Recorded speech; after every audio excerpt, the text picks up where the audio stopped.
Hey guys, what's up? Today I'm gonna show you 10 JRPGs that were nothing but a complete waste of good potential.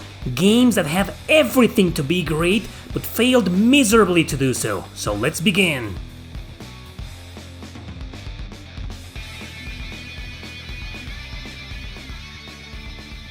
Number 10. Star Ocean Integrity and Faithlessness. I didn't want to pick on this game again so soon, but it's literally the poster child of wasted potential. Even the developers themselves are aware of this, of how the final product was not what they wanted, all thanks to Square Enix's pressure.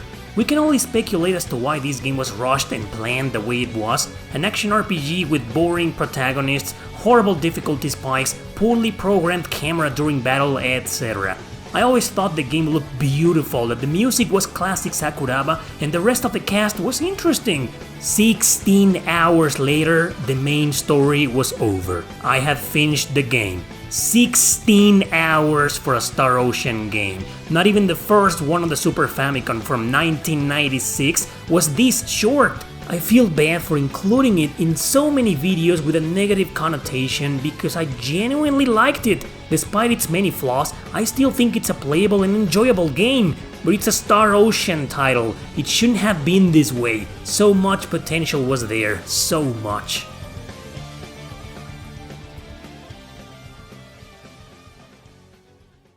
Number 9. Final Fantasy Mystic Quest.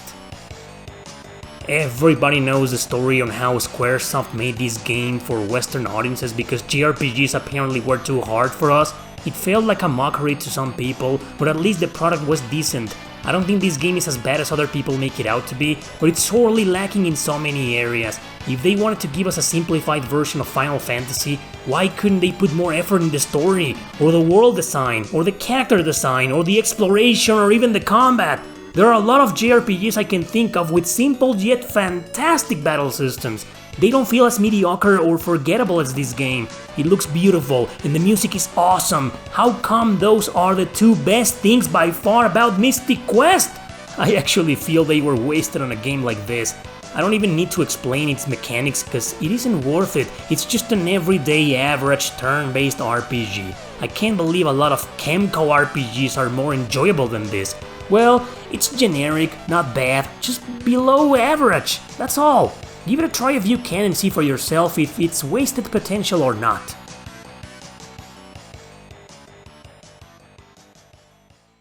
Number 8. Wild Arms Crossfire. Nobody asked Media Vision for a strategy RPG based on Wild Arms. A spin-off XC didn't even advertise much outside of Japan.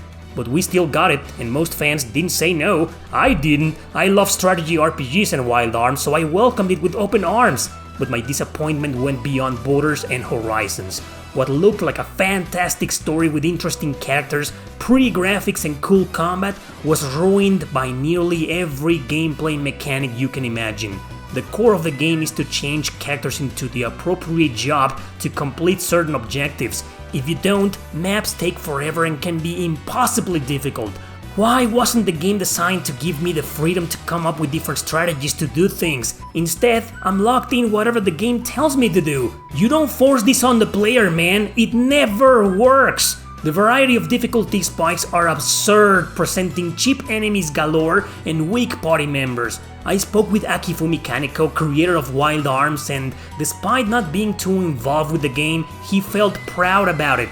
Well, it has its fans, that's for sure. People found ways to exploit the mechanics and enjoy it. On the other hand, many gamers felt like me, that this spin-off was nothing but a complete waste of potential. It could have been so much better without its convoluted job system.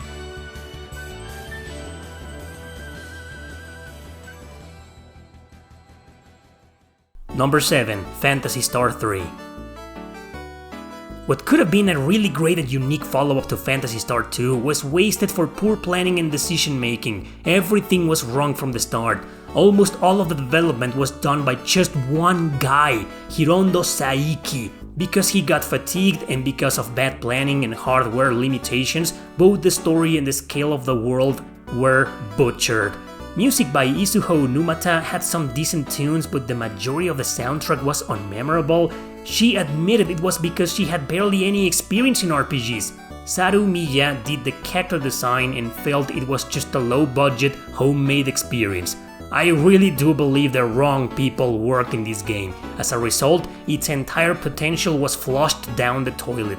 The idea itself sounded great, 3 different generations where the main character marries one of the 2 female heroines and their kid continues the story. However, the plot was just as bland and boring as its gameplay mechanics and graphics. Can't blame it much on that department because it was an early 90s JRPG and with no real support from Sega themselves, but every time I try playing this game, I doze off and never even get to the 2nd generation.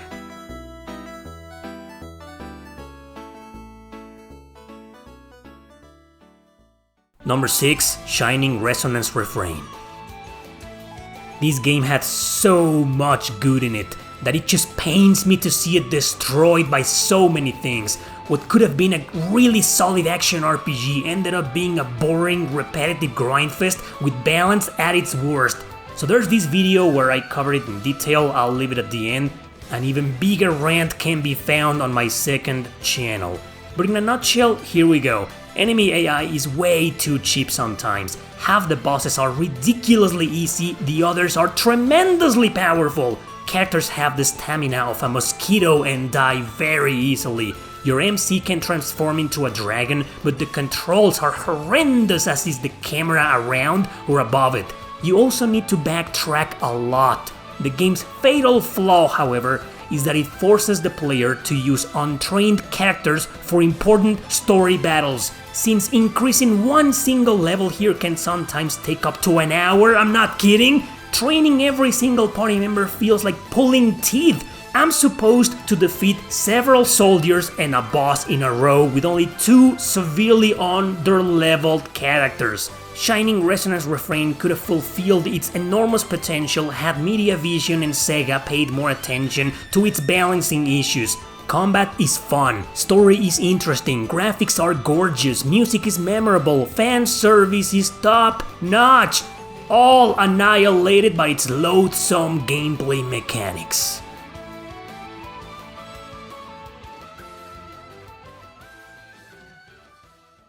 Number 5, Dawn of Mana. This is just like Phantasy Star 3 and Star Ocean 5.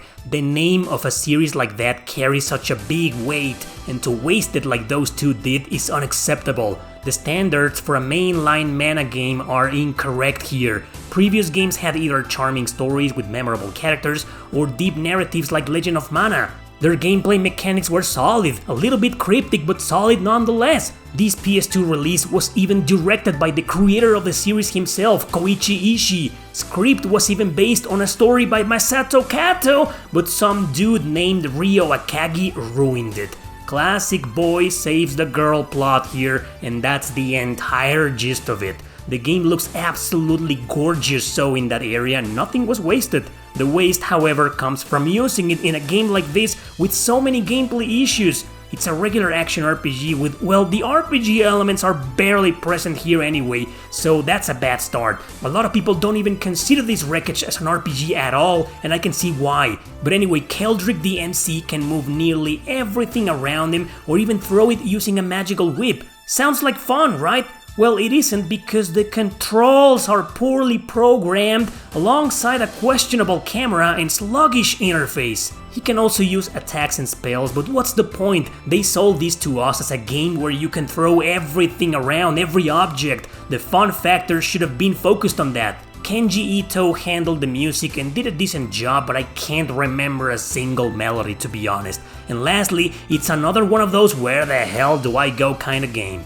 Dawn of Mana isn't bad, it's just extremely mediocre and therefore a complete waste of the mana name.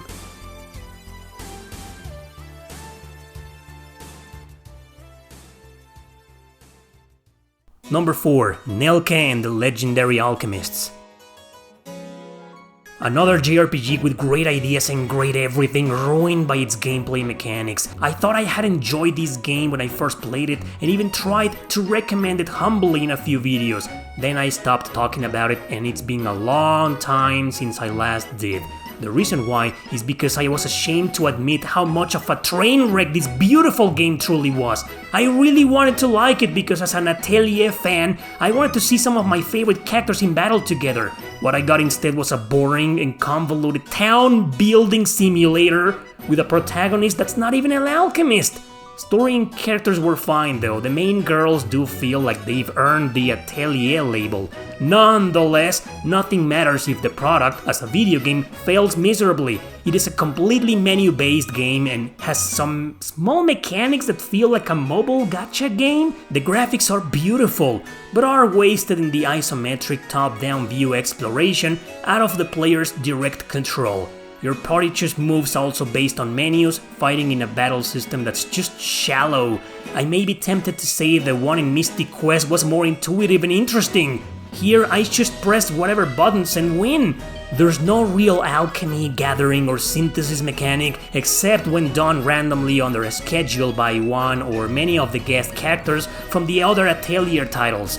What were they thinking making the ultimate Atelier crossover an architect simulator? Why couldn't this be a regular traditional Atelier game? Why?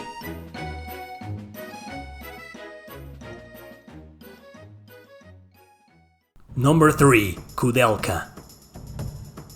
Kudelka, let's face it, was a fantastic idea. Following the success of Parasite Eve, other developers wanted to mix survival horror with RPG. So much originality was there that its uniqueness caught the attention of many.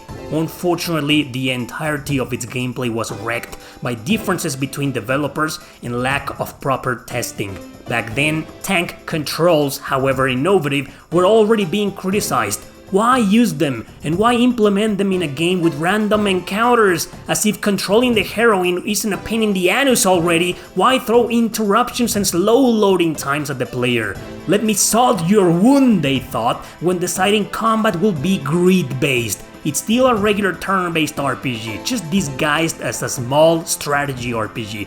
Well, it's not, and it only cuts the horror flow deep with a mediocre interface and an even slower progression in battle. Enemies move way too slow. I'm not done yet. Have a look at the graphics. Why are they so dark? I get it, it's an horror game, so it's supposed to be dark, gritty, and dirty looking for an abandoned giant monastery, but you can barely distinguish A from B in some areas. I really hope this game gets remade one day to fix all of these issues, but I know I'm grasping at straws here. This game is painful wasted potential.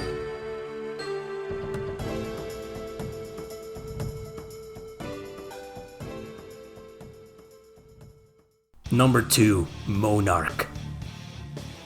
The one RPG that pains me the most in this list is Monarch. I have been craving for a dark supernatural RPG, also trying to mix in horror like Kudelka. There's a lockdown in school, so your silent protagonist and some chosen one friends must investigate the cause and destroy the monsters who are connected to people's twisted psyches. In hostile areas, you walk around foggy hallways with demented students, and if they get too close, your insanity meter goes up and you go crazy. I mean, yeah, it's stressful, but it's genius, and it's also a strategy RPG. How can they mess up? I put 20 hours into this game, but it didn't take me long to realize the insane amount of nuances it rated me with.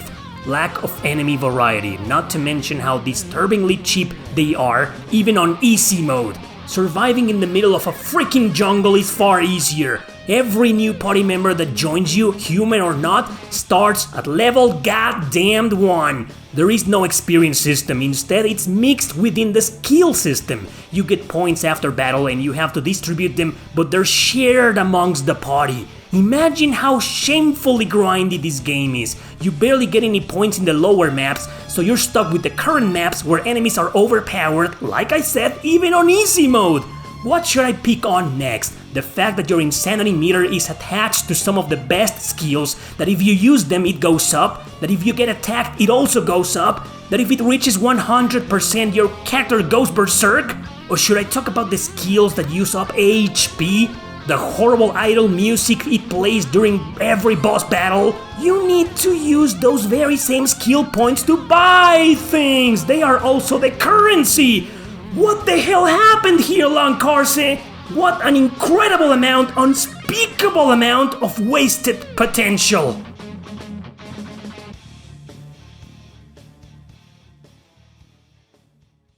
Number 1. Tokyo Mirage Sessions.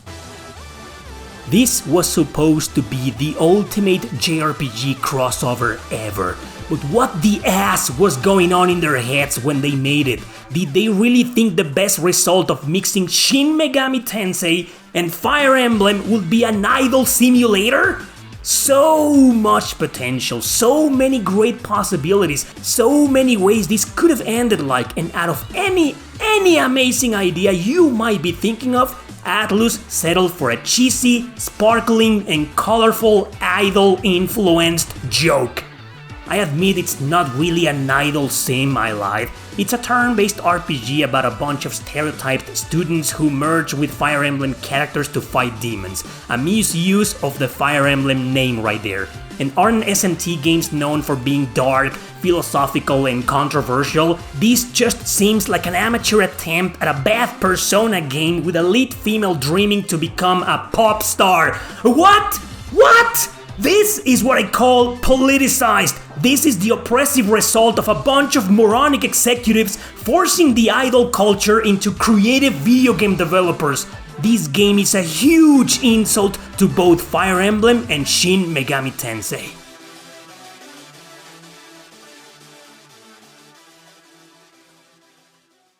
So those were 10 JRPGs with their potential completely wasted. That's just my personal opinion though. If you like any of these games or are interested in playing them, then by all means do so and judge for yourself if their potential was wasted or not. Thanks for watching, don't forget to subscribe and share this video with your friends. See you next time!